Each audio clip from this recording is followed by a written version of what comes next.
The Air Jordan 7 itself may be on pause until its 35th anniversary in 2027, but Jordan Brand keeps fans busy with creative reimaginings. Following the success of spin-offs like the Jordan 4 RM and Spiz'ike Low, the brand introduces the Jordan MVP 92 in a fresh sail and Jade Horizon colorway.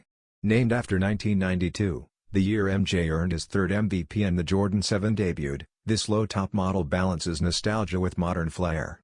It sports a sail leather base, Jade Horizon sockliner, and Khaki outsole, while TPU updates and a redesigned heel with Nike Air branding highlight its build. Aimed at casual wearers more than purists, the sneaker bridges old-school heritage with new energy.